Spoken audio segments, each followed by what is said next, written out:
extremely auspicious moment if it's alive. And it is actually the full moon, so that's very auspicious, and it's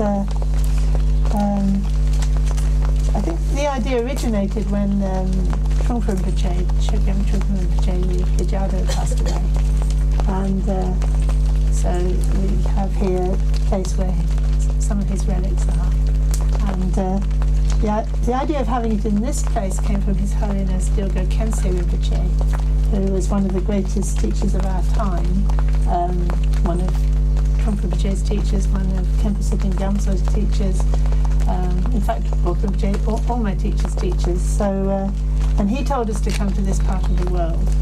So many of you will have heard this story before, but he did actually select northwest Wales, the whole area around Anglesey, including Bardsey Island and Snowdonia and right up to Lake Bala. So it seems very auspicious that actually now we have this place. He said come here and to make a place, and he would come and bless it. So we have his, in some ways sadly, his relics, but it's very much that sense of his presence here. It was his vision that we should do it here and that there be a mountain here.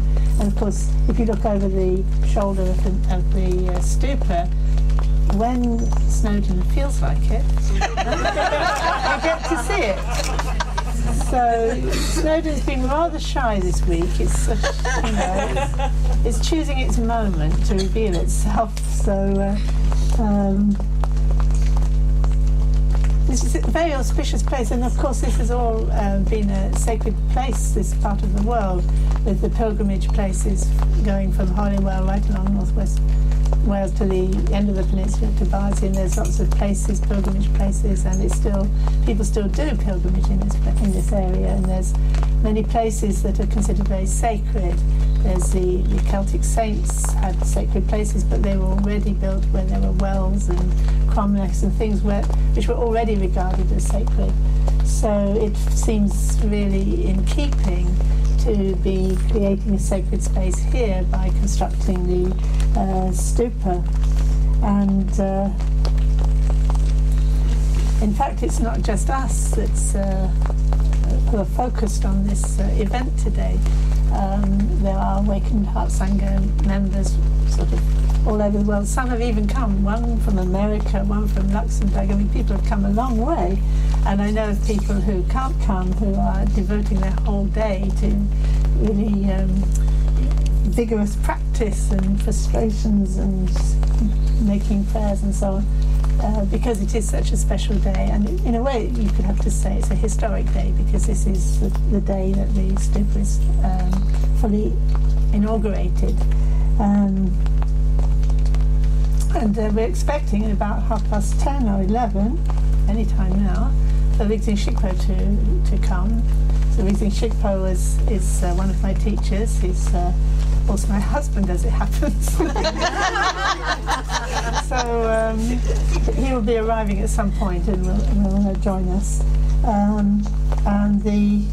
Yes, it's a very special place. I think the Welsh people themselves think of themselves as almost like a chosen people, like they have a special mission, and it feels very good that there are Welsh people, not many yet, but there are Welsh people who are rejoicing in what we're doing and feel that it is very special, and they seem to have a natural sense of, this is some sense of what this is all about, so that I'm quite hopeful that it will actually be well received and be a huge benefit to not only to this region, but then obviously expanding out there to wherever news of it reaches. That some sense of people will feel uplifted at the very idea that this stupa is here. And so I suppose this is a moment to say a few words about what is a stupa. Many of you here have already been involved in the construction of it and have got quite a good idea. We had lots of people rolling mantras and a lot of contributions towards the stupa, financial and even things that have been put into the stupa, and at every stage. So it's been very much a group effort. Lots of people have been involved, which is always a very good sign when you're putting up a stupa. There's a lot of connections with lots of people, and it represents something that's coming from the hearts of many people. So, what is a stupa?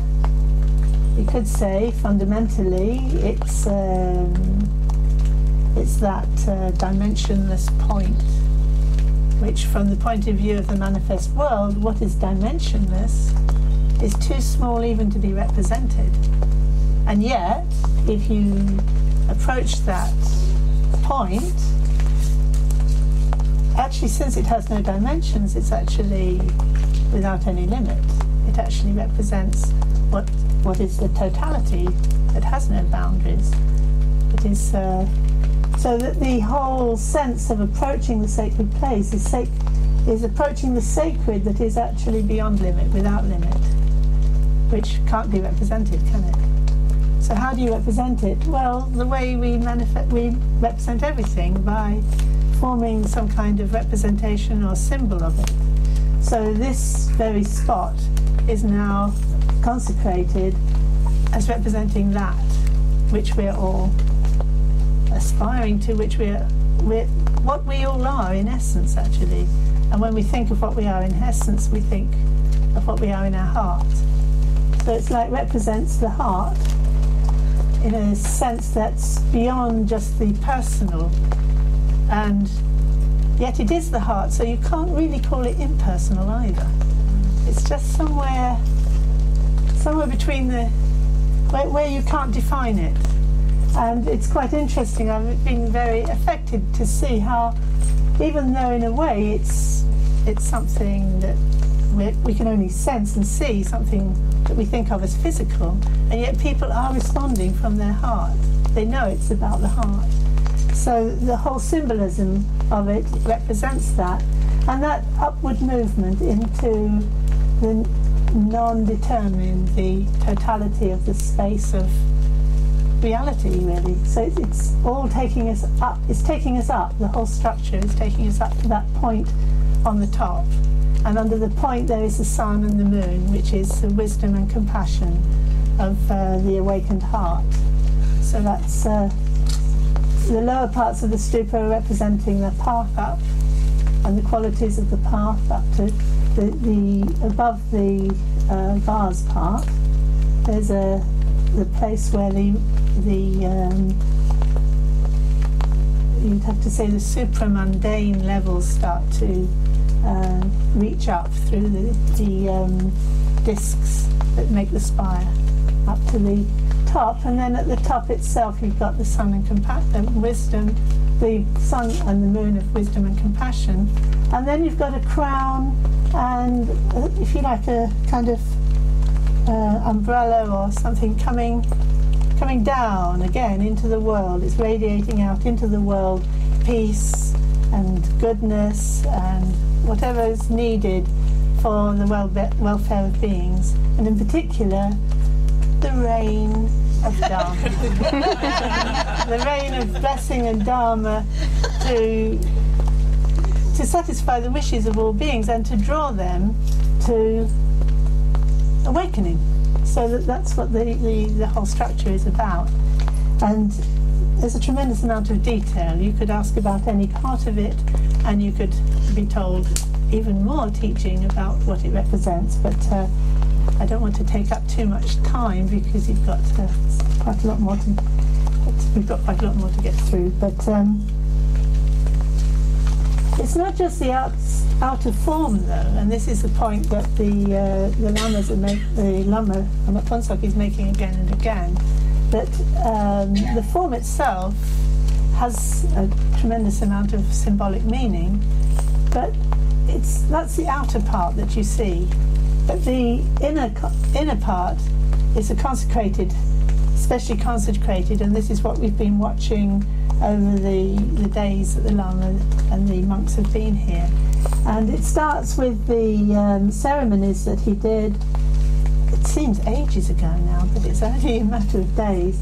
In the throne part, before the steps that go up, that lower part, the white part, is the throne that's on which the stupa itself is being held up, and that lower part is filled with these vases that represent richness and wealth and treasure and everything that we need to accumulate to create a situation through our generosity and through our practice of spiritual discipline and following the path. We build up a place in which it's possible for the Dharma to be received, the teachings to be received and understood and protected. So that whole part is laying the foundation. And then, so that was very interesting watching those elaborate rituals, invoking into the throne even the power of protection and the mantras to represent that. And well, we've got loads of pictures and we can probably provide lots of explanations, but I'll hurry on. And then above that, where the steps are, you've got two mandalas. And that was really quite, for me, very surprisingly moving and powerful. That the lower mandala is the mandala of Vairochana and the 5 Buddhas. I don't know if you know about the 5 Buddha families, but Vairochana represents limitless light.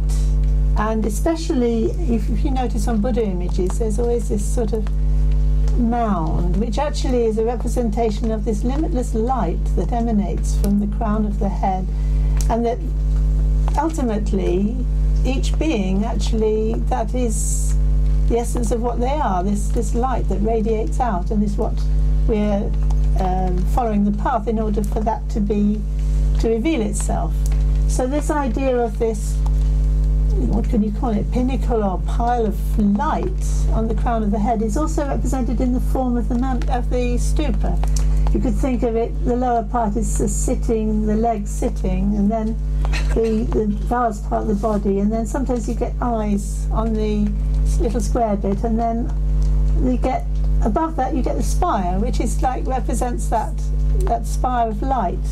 And there are Mahayana sutras about the Buddha when he was manifesting this light from the crown of his head, and then the teachings associated with that. So there's a whole mandala based on that, and that's invoked into the stupa, so that the Lama was saying the space inside the stupa is limitless, which is rather, I find, really powerful way to think. And then above it again there's another mandala of the Buddha Vimala Prabha, again stainless light, and that's Shakyamuni the Buddha. You may think, well, where's Shakyamuni Buddha in all this? Where's the Buddha who was enlightened at Bodh Gaya? He's right there in the heart of that mandala that's just below the vase part. And then as those mandalas are completed and invoked, we had great fun filling them with little stupas, little satars. So it's very much the idea of the microcosm and the macrocosm of worlds within worlds within worlds, like points within points within points, like stupas within stupas within stupas. Sort of, it's just too vast and amazing to even conceive of. But we have a representation of these little clay sata, which are they represent the mind, if you like, the heart and mind of the Buddha. So the whole stupa represents the heart and mind of the Buddha. And each little stupa does, and each little stupa you see anywhere does. So they're all of the same form, they're all interpenetrating. It's like you worship one, you're worshipping them all. So you're getting nearer and nearer to the kind of real essence of the qualities that can radiate forth from the power of the awakened mind, the awakened heart, that it does have that power from its own side, and we have that power in us because we're no different, our true nature is no different, and therefore if we have something that we can relate to that is reflecting that back to us, then that awakens that in us. So that whole sense that is going on is there in the vase.